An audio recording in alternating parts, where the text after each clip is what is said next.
Audio Jungle.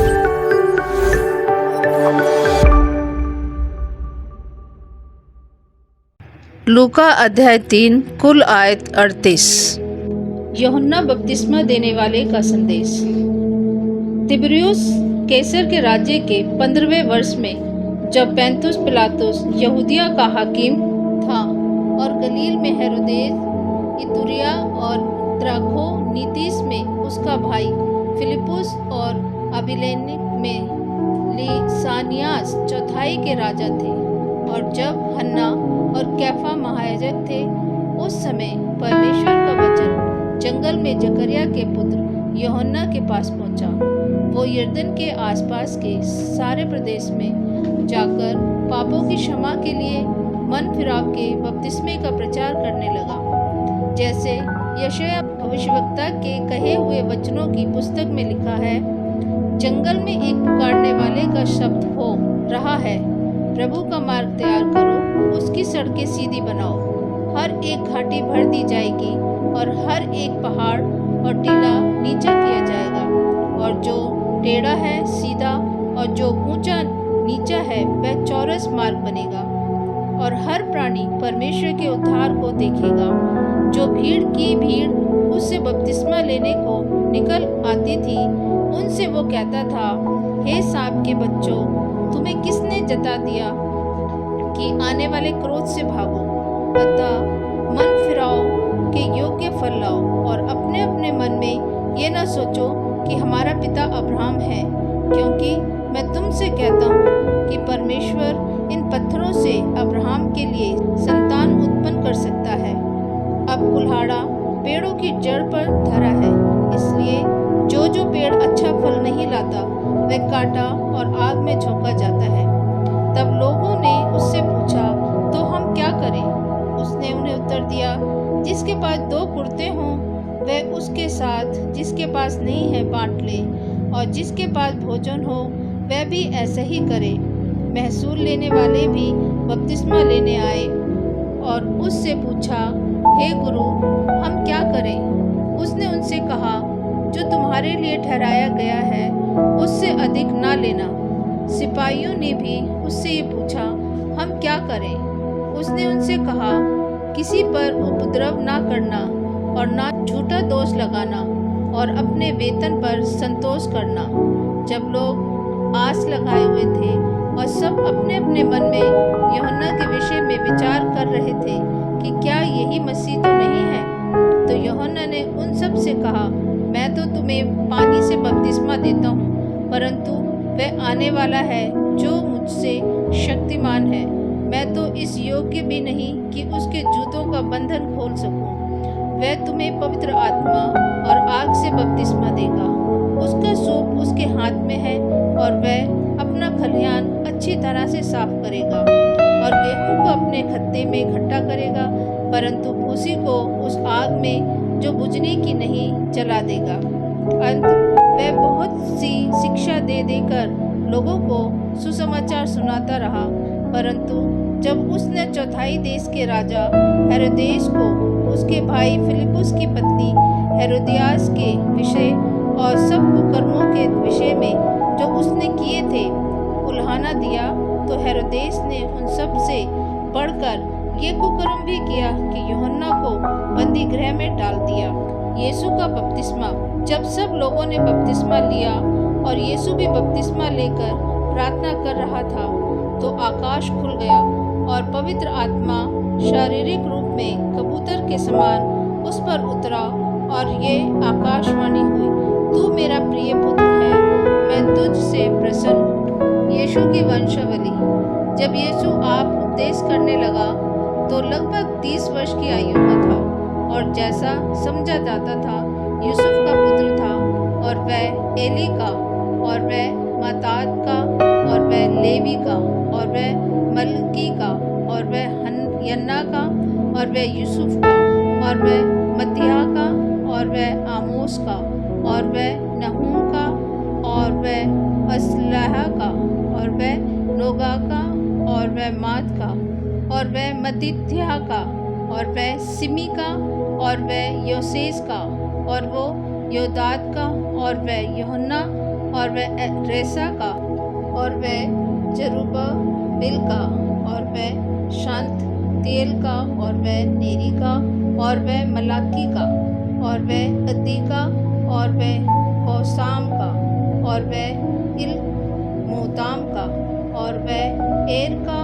और वह यीशु का, और वह एलेजर का, और वह योरीम का, और वह मत्तात का, और वह लेवी का, और वह शैमोन का, और वह यहूदाद का, और वह यूसुफ का, और वह योनान का, और वह एलियाकीम का, और वह मल्ल्या का, और वह मिन्नाह का, और वह मत्तात का, और वह नातान का, और वह दाऊद का, और वह यिशै का, और वह उमेद का, और वह बोआज का, और वह सलमोन का, और वह नहशोन का, और वह अम्मीनादाब का, और वह अरनी का, और वह हित्रोन का, और वह फिरेस का, और वह यहूदा का, और वह याकूब का, और वह इसहाक का, और वह अब्राहम का, और वह तिरहा का, और वह नाहोर का,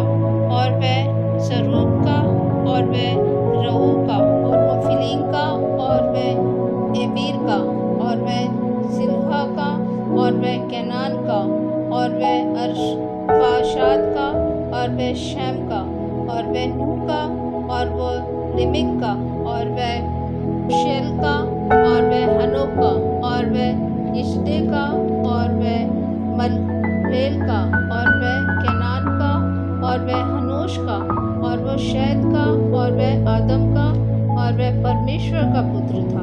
आमीन। लूका अध्याय 4 कुल आयत 44। यीशु की परीक्षा। फिर यीशु पवित्र आत्मा से भरा हुआ यरदन से लौटा और 40 दिन तक आत्मा के सिखाने से जंगल में फिरता रहा और शैतान उसकी परीक्षा करता रहा।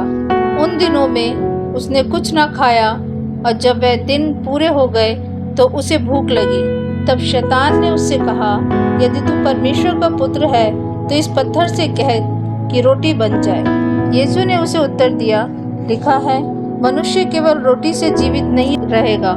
तब शैतान उसे ले गया और उसको पल भर में जगत के सारे राज्य दिखाए और उससे कहा, मैं ये सब अधिकार और इनका वैभव तुझे दूंगा, क्योंकि वह मुझे सौंपा गया है और जिसे चाहता हूँ उसी को दे देता हूँ। इसलिए यदि तू मुझे प्रणाम करे तो ये सब तेरा हो जाएगा। यीशु ने उसे उत्तर दिया, लिखा है, तू प्रभु अपने परमेश्वर को प्रणाम कर और केवल उसी की उपासना कर।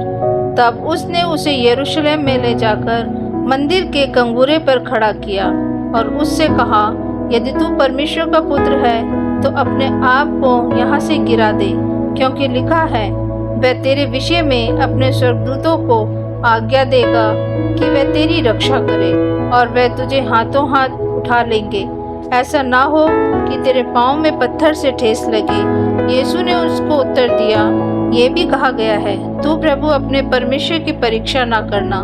जब शैतान सब परीक्षा कर चुका तब कुछ समय के लिए उसके पास से चला गया। यीशु के सेवा कार्य का आरंभ। फिर यीशु आत्मा की सामर्थ्य से भरा हुआ गलील को लौटा और उसकी चर्चा आसपास के सारे देश में फैल गई। वह उनके आराधनालयों में उपदेश करता रहा और सब उसकी बड़ाई करते थे। नासरत में यीशु का अनादर। फिर वह नासरत में आया जहाँ पाला पोसा गया था और अपनी रीति के अनुसार सबत के दिन आराधनालय में जाकर पढ़ने के लिए खड़ा हुआ। यशायाह भविष्यवक्ता की पुस्तक उसे दी गई और उसने पुस्तक खोलकर वो जगह निकाली जहाँ ये लिखा था, प्रभु का आत्मा मुझ पर है, इसलिए कि उसने कंगालों को सुसमाचार सुनाने के लिए मेरा अभिषेक किया है और मुझे इसलिए भेजा है कि बंदियों को छुटकारे का और अंधों को दृष्टि पाने का सुसमाचार प्रचार करूं और कुचले हुओं को छुड़ाऊं और प्रभु के प्रसन्न रहने के वर्ष का प्रचार करूं। तब उसने पुस्तक बंद करके सेवक के हाथ में दे दी और बैठ गया और आराधनालय के सब लोगों की आंखें उस पर लगी थी। तब वह उनसे कहने लगा, आज ही ये लेख तुम्हारे सामने पूरा हुआ है। सब ने उसे सराहा और जो अनुग्रह की बातें उसके मुंह से निकलती थी उनसे अचंभित हुए और कहने लगे, क्या ये यूसुफ का पुत्र नहीं? उसने उनसे कहा, तुम मुझ पर ये कहावत अवश्य कहोगे कि हे वैद्य, अपने आप को अच्छा कर। जो कुछ हमने सुना है कि कफरनहूम में किया गया है, उसे यहाँ अपने देश में भी कर। और उसने कहा, मैं तुमसे सच कहता हूँ, कोई भविष्यवक्ता अपने देश में मान सम्मान नहीं पाता। मैं तुमसे सच कहता हूँ कि एलिया के दिनों में जब 3.5 वर्ष का आकाश बंद रहा, यहाँ तक कि सारे देश में बड़ा अकाल पड़ा, तो इज़राइल में बहुत सी विधवाएं थीं, पर एलिया उनमें से किसी के पास नहीं भेजा गया, केवल सैदा के सराफात में एक विधवा के पास। और एलिसा भविष्यवक्ता के समय इज़राइल में बहुत से कोढ़ी थे, पर सीरियावासी नामान को छोड़ उनमें से कोई शुद्ध नहीं किया गया। ये बातें सुनते ही जितने आराधनालय में थे सब क्रोध से भर गए और उठकर उसे नगर से बाहर निकाला और जिस पहाड़ पर उनका नगर बसा हुआ था उसकी चोटी पर ले गए चले कि उसे वहां से नीचे गिरा दें। परंतु वह उनके बीच में से निकलकर चला गया। दुष्ट आत्मा ग्रस्त व्यक्ति को चंगा करना। फिर वे गलील के कफरनहूम नगर को आ गया और सबत के दिन लोगों को उपदेश दे रहा था। वे उसके उपदेश से चकित हो गए, क्योंकि उसका वचन अधिकार सहित था। आराधनालय में एक मनुष्य था जिसमें अशुद्ध आत्मा थी। वह ऊंचे स्वर से चिल्ला उठा, हे यीशु नासरी, हमें तुझसे क्या काम? क्या तू हमें नष्ट करने आया है?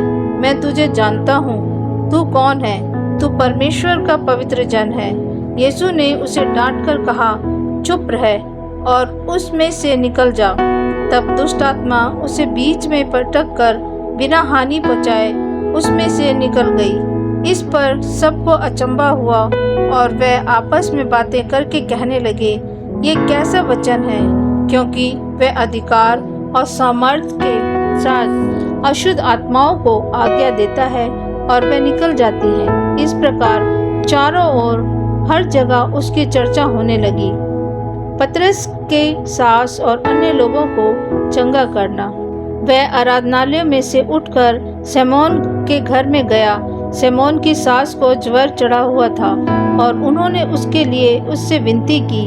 उसने उसके निकट खड़े होकर ज्वर को डांटा और ज्वर उतर गया और वह तुरंत उठकर उसकी सेवा टहल करने लगी।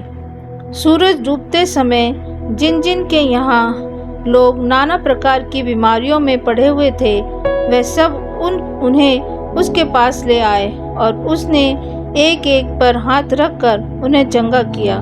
और दुष्टात्माएं भी चिल्लाती और ये कहती हुई कि तू परमेश्वर का पुत्र है, बहुतों में से निकल गईं। पर वह उन्हें डांटता और बोलने नहीं देता था, क्योंकि वह जानती थी कि वह मसीह है। आराधनालयों में प्रचार करना। जब दिन हुआ तो वह निकलकर एक सुनसान जगह में गया और भीड़ की भीड़ उसे ढूंढती हुई उसके पास आई और उसे रोकने लगी कि वह उनके पास से न जाए। परंतु उसने उनसे कहा, मुझे अन्य नगरों में भी परमेश्वर के राज्य का सुसमाचार सुनाना अवश्य है, क्योंकि मैं इसीलिए भेजा गया हूँ। और वो गलील के आराधनालयों में प्रचार करता रहा। आमीन।